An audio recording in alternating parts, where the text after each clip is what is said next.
So today's a very special episode of The Buck Stops Here. We're interviewing a tax attorney. That's right, the most thrilling person you've always wanted to meet.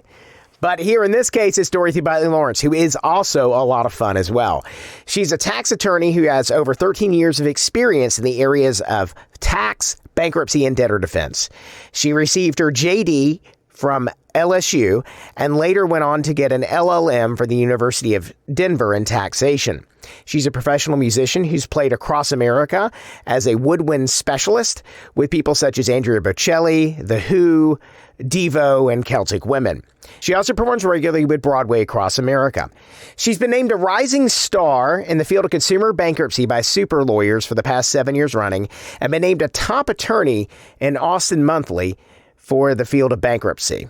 Her law firm's located in Austin, Texas, and she lives in the town just outside of Dripping Springs. This year, she did tax returns for people all over the United States in 38 total states. And in her career, she's done close to 10,000 individual and corporate tax returns. Without further ado, I want to welcome Dorothy Butler Lawrence onto the show.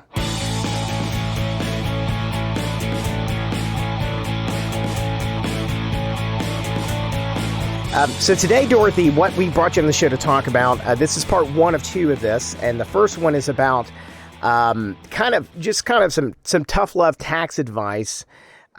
She's not acting as your attorney in this matter, but just kind of things you need to know about going out there alone in the land of bookkeeping, tax preparation, etc.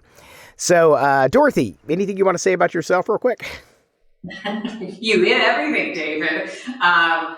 So yeah, I have prepared over 500 tax returns every year. I do them for individuals, small business owners, large business owners, musicians, corporate types, and everybody in between. So I certainly feel like I have a pretty good grasp on the tax law these days. Something that my listeners may not know out there, and this is something that happens occasionally, is one of the big questions they always ask me is, people understand that they have to do books. If for no other reason that they know that the IRS, the Taxman cometh, once a year, and you have to kind of meet that person, right? So with that, what is really as you see it, what is the difference between kind of bookkeepers, the enrolled agents, CPAs, and tax attorneys, and how do they kind of fit into this mix for business owners? Yeah, so the bookkeepers, for the simplest of terms, those are the guys that are crunching your daily numbers, right? So taking the income that comes in, putting in the deductions and the expenses, and keeping that profit and loss for us. That profit and loss is then what you're going to turn over to the accountant, the CPA, whoever else it is that's doing the tax return, so they can go deal with the IRS. The bookkeeper is not going to typically also do the tax prep. Some do, most don't. For my purposes, my day-to-day when I am operating is doing these 500 tax returns a year. I am not a whole lot different in that instance than the CPA or tax preparer. I am functioning as a tax preparer in that instance. The difference between having a tax attorney on your side is that if the IRS comes knocking, most CPAs, tax preparers, those guys aren't going to deal with the IRS. They're going to then tell you, go get a tax lawyer. Well, if you've already had the tax lawyer on the side the whole time who signed the return, it's going to be a much smoother process for you. If there is some sort of audit, there is some sort of question about a deduction or something that happened on that return. So I would, if I were to draw this out for the audience, I would kind of say this is a little bit like, and it's not quite analogous, but I would say this is a little bit the difference between kind of the EMT versus the nurse versus the doctor, and your tax attorney is kind of your surgeon. It's not just your generalist practicing physician, because technically any attorney could, do some of this stuff for you, but that would be kind of like having, your general practitioner, operate on you, and it's not the person. You'd probably need the surgeon in that particular case. You'd be like, oh, no, I need the specialist when we're talking about tax. Is that a fair analogy? Yeah, absolutely. Same thing. You're not going to ask the plumber to go fix the air conditioning, right? So you're not going to ask just the regular general business attorney necessarily to do your tax prep. You want somebody that lives and breathes the Internal Revenue Code. Okay, so I guess one of the questions you have there, right, and this would be the question, is at what point in your lifespan do you need each one in your organization? Because I know a lot of business owners, especially in my day job for the marketing firm and consulting work that I do, I run with a lot of business owners, and it seems like a lot of small business owners, they all know they have to do their books, but then a lot of them say, "Oh, well, I try to do my taxes myself." And then they find out, several years later, either on the operating end of an audit, which does happen, or they find themselves like the numbers don't add up one year. No matter what they do, they can't get TurboTax to work. And, I talked to a business owner this year, early this spring, and they said, "Hey, I've spent like 2 full weeks." And I was like, "Geez, you've spent like 80 hours?" They said, "No, I spent 120 hours in 2 weeks trying to make these numbers work, and they just won't work." And I was like, "It sounds like you need to call an accountant." And then this is what I always get. "Oh gosh, do you know a good one?" And I always feel like that's kind of the weird things that happens, is that a lot of people, I've always heard, pay your doctor, pay your attorney, kind of pay your accountant well, because they keep you out of trouble. But it seems like, gosh, it seems like it's really hard to find a good one when you need one. So why is that the case? Goodness. Well, anybody can say they're a tax preparer, right? So my analogy that I've always made, I'm not going to name any names, but the big box tax prep guys, those guys are also, they're doing that during tax season. There may be a CPA somewhere within the organization. There may be somebody that's really studied it. But they also have a whole lot of people that trained for one Saturday, 1 month, and then they get called tax preparer. They're trained on very simple returns. So maybe they were okay for you when you went in with your 2 W-2s and your, the single family home. But as soon as you then started opening a business, or you started having a rental property, or all these different things, you phase out of what they're capable of doing for a lot of those tax returns. So where I come in is you got the small business owner, right, that's trying to keep their books. Everyone knows they've got to do that. You can do it on your own. You can keep your books in QuickBooks, depending on if you're going to be diligent about doing it and putting the numbers in as they come in. Or you hire a bookkeeper that's going to do it. That's an internal decision on whether you want to spend the money for that piece. You don't have to, as long as you have a QuickBooks, or heck, you can have a Excel spreadsheet if that's what works for your brain and you get the numbers in there. Then it's taking that to somebody that knows what to do with it. I would say that 98% of the tax returns I see from somebody that either did a TurboTax, or they, however they did it on their own, they bring it to me to see that last year's return, and I go, "Yeah, if you brought that to me last year, I could have gotten another, couple $1,000s back." Well, what do you mean? I did it all right. I did it the way TurboTax said to do it. Well, yeah, but you have to know how TurboTax works, and you have to know how the tax return should work to make all those puzzle pieces fit together correctly. So it's about knowing what you can do, what's going to trigger an audit. If it's this is a red flag, you can do it, but you're going to want to make damn sure it's done exactly right. And the other things that they just have no idea that they can write off their taxes. Okay. But the other question I get is like, "Oh, gee, but I'm doing it myself because I'm saving a ton of money." You just brought up, you look at returns routinely and you're like, "Man, there was like another $2,000 you could have saved here." But isn't hiring a tax attorney like millions of dollars versus having, H&R Block or somebody else do it for me? Well, if it were millions of dollars, I can tell you I would not have done 500 tax returns here and then still be here having this conversation with you, David. Okay. No, it doesn't have to be. Yes, at the point that you're in front of the IRS and in front of a tax court and you're doing an audit, you're going to spend a lot of money because something has been royally screwed up until that point. But if you just come in with your tax documents, for me, I don't know if all tax attorneys do this. I'm not going to speak to all of them. I think I have a slightly different practice because I do work with doing the tax returns all the way through. But for me, I have yet to see a tax return that somebody has hired me to do that I haven't saved them more money than what I cost them. Okay, that's pretty strong. But you've been doing this for a while. You've conservatively done probably 7,000 to 10,000 tax returns, and your length of time as a lawyer doing these kind of things.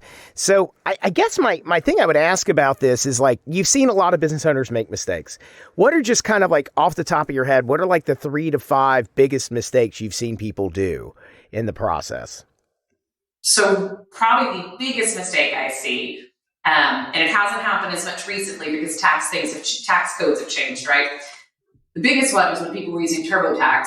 They're self-employed, so they're writing off all their business expenses on their Schedule C, which is where you put your business expenses. But then they keep trucking along through TurboTax and you get to the itemized deductions. And they see, well, I can write all these expenses off. I'm an employee. It's got unreimbursed business expenses. No, you don't. You already wrote them off over here. You can't double dip on the IRS. That's a huge one, because if the IRS sees that you're self-employed and you're deducting over here as an employee, there's a clear issue. Those are 5-figure audits when those come back. That's probably the biggest one that I see. The second one I would say is the home office. The number of people that come to me and that they haven't been taking a home office deduction, and particularly in the last 2 years now, everybody's working from home.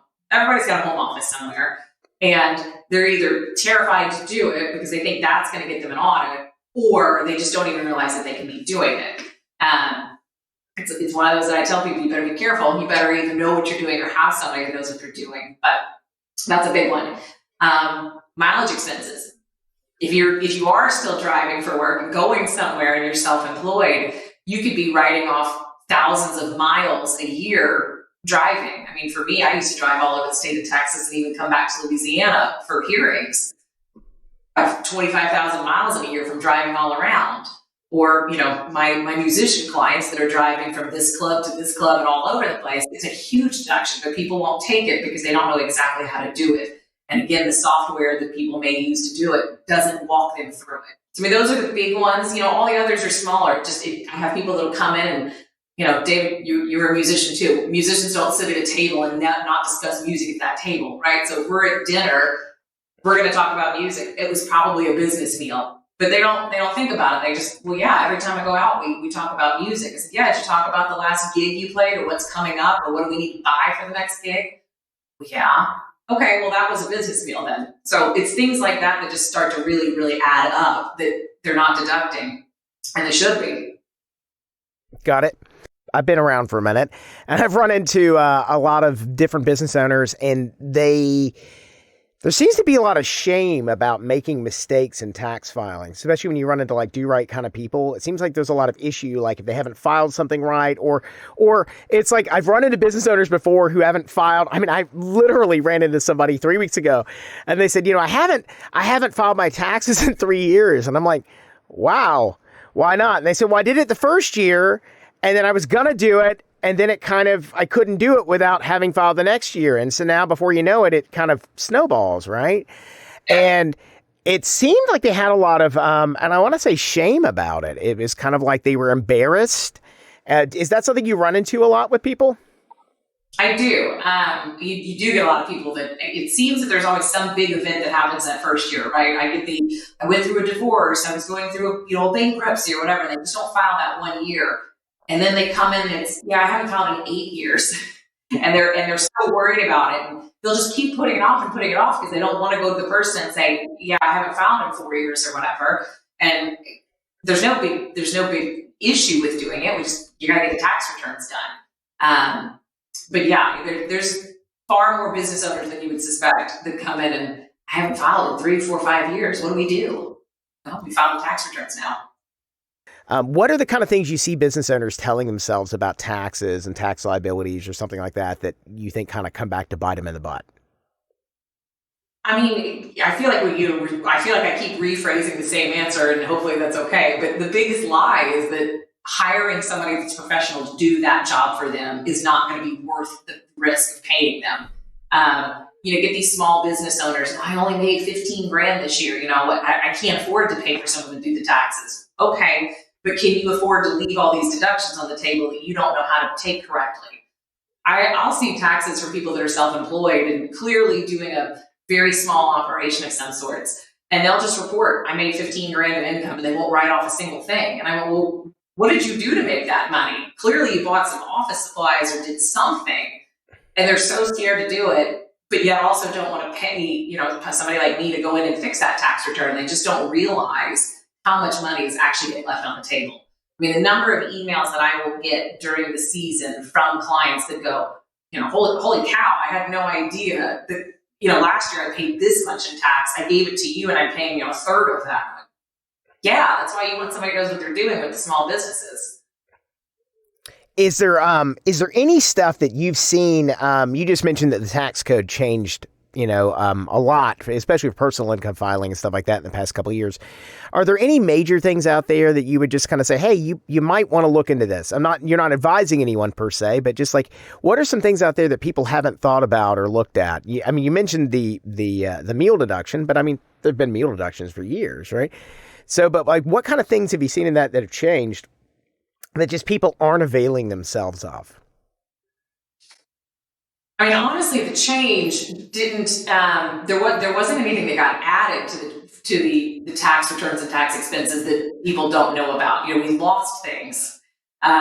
You can't take your clients out to the basketball game anymore, right? Those are the things we lost: the golf course deductions and the basketball tickets and the concert tickets. That one really, really hurt the concert tickets. Can't do those anymore. The bigger one is that people didn't realize that we doubled our standard deduction. That was the big thing. You doubled the standard deduction for people. So everybody, had been worried about their mortgage interest and their property taxes and their state taxes, whatever they might have had. That used to be what you had to have to get this big standard, big itemized deduction.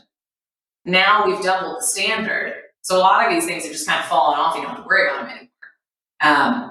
The hardest one for me to see for people is when that happened, the standard deduction jumped up to about, these are not exact numbers, but about $13,000 for a single individual and about $25,000 for a married couple. And if your itemized aren't bigger than that number, you're not taking any of these other ones. Well, the big one in there for a lot of people is charitable deductions. So they did make it this past year. They decided to throw everybody a little bonus. Even if you don't itemize, you can write off a whopping $300 if you're individual or $600 if you're married. But the people that used to be making these huge, $12,000 and $15,000 tithings to the church, doing their however much a month, you're limited now to the $300 or $600, and you're not over that $26,000 cap. Got it. So just to get over that standard deduction now, I mean, for a lot of people, the mortgage interest deduction and then charitable deductions were all part of it. But for a lot of people, I think that pretty much wiped that out. They're not going to be able to necessarily just do that. Right. So really to change things. How about on the corporate side of things? Corporations versus S corps versus partnerships. I know there were some different things that changed there for people. What things have you kind of seen there? I think tax percentages and stuff like that. Some of that stuff changed a little bit. Yeah, I mean, all the tax brackets changed for everybody, right? Those all changed. We had increases in the tax brackets. As far as what people were able to deduct for those businesses, those still basically stayed the same in terms of what somebody was going to walk into me and tell me to do. We got some different things that showed up. There's a qualified business income deduction that shows up on the personal side. That's one of those little special tricks that if you're doing it in TurboTax or by yourself, you're never going to calculate that thing. You need to bring it to someone that knows how to do it, or frankly pays for the fancy software that does it for us. But it's not gonna show up in your normal one. I had a client that came to me this year. She's actually a bookkeeper, but she has her own S corp, and then she pays herself and goes through. And she always has me do the S corp return, but she's been doing her own individual one for the last few years. And this year she said, "I don't have time. Can you just do the individual one?" And she said, "How did you give me so much more money back?" And I said, "Because you haven't been taking your QBI, the qualified business income deduction." And she went, "Can you amend the last 3 years for me and get that?" Yeah, this is a woman that's a bookkeeper. This woman knows what should be going on and being taken. She had no idea she could have been taking this deduction. That's a really good thought there, actually, and I want to follow up on that. So, at what point? So you run into a business owner who's been doing their own for the past 3-4 years or whatever it is, and they come to you finally in year 5, and they say, "Oh, and they ask what happened here with your particular client." At what point is it worth them filing those amended previous returns? Isn't that going to make me aren't I going to get audited tomorrow if I amend my previous returns? Not usually. It depends on what we're auditing. It depends on what we're adding or taking off, right? The big rule, you never go back more than 3 years. If the IRS owes you money, you're not going to get that money back if 3 years from the filing due date have passed. So you got to really think about it, because obviously your 2021 tax return, right? That's the one we just did here in 2022. So, but we go back 3 years. Beyond that, there's really no real good reason if it's not because you found out you actually owe the IRS. So the follow-up question on that is, so if I owe Uncle Sam money, I got 3 years from when it was originally due. Not when I extended it to due. It's when it was actually due. Is that correct? No, if you call Uncle Sam, they're coming after you forever. That's never stopping. Okay, I got that wrong. If Uncle Sam owes me money, I can only go back from 3 years from the date it was originally due. If I owe Uncle Sam money, they can go back to when I was born. Exactly. I see. See, that's why they always win. What is it? Ben Franklin said there's only two things sure in life, death and taxes, right? Those are the two things. Gary.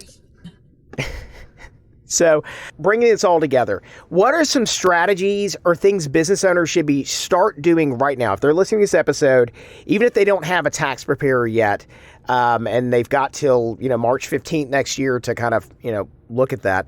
What should they be doing right now? Year end, how should they be preparing for the next year? And then at what point should they start looking for the tax attorney next year to do their taxes? What strategies should they be employing to do that? So kind of the breakdown. First step, if there's a bookkeeper, then you should be in pretty good shape, right? To then move forward in January, February, finding somebody. If there's not a bookkeeper and you've been keeping the books, we need to make sure, are you up to date? Or have you sat on it because it's the holidays and, oh man, I haven't put anything in since September, right? You get the business owners that'll call me in January and they go, okay, I want to hire you to do my taxes. And I go, well, where are the books? It's going to take me a few months to get caught up. All right, well, that's the first step. Get the books done. This is the time to start making sure everything is in the books. It's ready to go. Come January, you need to start getting on the phone trying to find the right tax preparer for you, whether that is an accountant, CPA, it is a tax attorney, whoever it is. Start interviewing them and find out what it is that you need. One of the biggest things I see for me that has been beneficial, I don't have anybody else in the law firm that'll do a tax return. So people interview me, I'm doing that tax return. I'm going to do their tax return next year. I'm going to do it 10 years from now. They're going to know when they come in, it's me. A lot of firms, you may interview one person, and if you might have a great connection with that person, but it may not be the person that's going to be there next year or the year after. The other biggest thing to think about when they're interviewing those preparers, find out how they handle communication styles. I work until 2 o'clock in the morning during tax season, so I'm going to be shooting off emails all night long asking for what I need. Also, though, as a business owner, if you come to me in August and you go, hey, Dorothy, I got a question. Can I write this off, or is this something I can do business-wise? I'm always going to answer that question if you're a client of mine. Many tax preparers are not going to bother fielding any questions from somebody like that during the year. So you want to ask all those questions in that initial interview. Are you available for me to ask those questions? Do I have to come into the office? For me, the answer is no. I've got clients in New York and Alaska. They don't have to come to me. It's going to all be done remotely. But some people want to walk in and put the papers down. So it's asking all the things that are important to you and how you want to communicate and how you want to operate, and finding somebody that's going to actually work in that relationship with you. I had one question I still want to ask, because you're here and I want to ask these questions now. I've run into I had a client of ours who asked me, because we do get this question, like, who do you do as your taxes? Who's your bookkeeper? How do you do this stuff? We get those questions a lot. And I'm going to tease the next episode where we're going to talk about how you make those selections. How do you choose those people in the next episode here with Dorothy? So stay tuned for part 2 of this. But one of the big questions I've had asked before is that they've hired CPA firms to do their taxes, and then they get the thing back from them, and they have to sign that they self-prepared them and then send them to the IRS. Why has that happened? And I've seen this happen with several accounting firms in my home state of Louisiana. Is that some kind of red flag? I would say it's a red flag. I've never heard of that. I am certainly putting my name and my IRS information. I have an IRS preparer code number, all that goes on there. I've never heard of such a thing. There are people saying you got to pull it out and call it self-prepared. My guess is, if that is happening, is that somebody's not actually got a number with the IRS that's allowing them to prepare tax returns as a preparer. There's not we don't have to go through a process. You apply for your number and you get it, and as long as you've got the right credentials. But if somebody's being told to self-prepare, sign their return, my guess is that maybe you got a shady tax preparer working on it. Okay, so for those of you out there listening, we didn't have a no BS segment in this, but you're responsible if you do that. So make sure if it sounds weird, ask them. That's kind of one of those things. So I guess kind of bringing this all together, What would you say kind of the three things a business owner should know after listening to you talk about the taxes in this particular episode?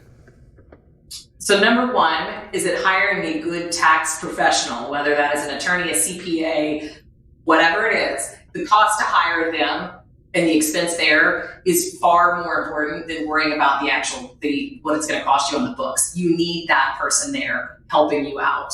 That's number one. Absolutely. You've got to do it. Number two is determining whether or not you're going to keep the books yourself and you're going to actually do it, or you're going to hire a bookkeeper that's going to step in and do that. You've got to do one or the other. Yeah, everybody jokes about the shoebox of receipts that comes in. Don't bring that to your tax preparer. The cost of your bill just went up like 10 times. It's not going to be worth it to hire me to be your bookkeeper and your tax preparer. That's the number two thing. And the number three is to just not be afraid to ask the questions. You should have a relationship with somebody doing your taxes that you can feel comfortable asking all the questions and not get the runaround about, why is this deductible, or why is this not deductible? Why can't I write off this home office? You should have the relationship that you can ask those questions and not be afraid to ask those questions. All right. Well, if you're interested in hiring Dorothy, you can go to DorothyButlerLawFirm.com, or if you can find her on her Instagram handle with the other hundreds of thousands of people who follow her at Your Trendy Lawyer. It's Instagram.com/Your Trendy Lawyer. Thank you very much for your time today, Dorothy. And for those of you guys out there listening, stay tuned for part 2 of this episode. We're going to talk about bookkeepers, accountants, and tax preparers and how you go about hiring the right one for you and your organization.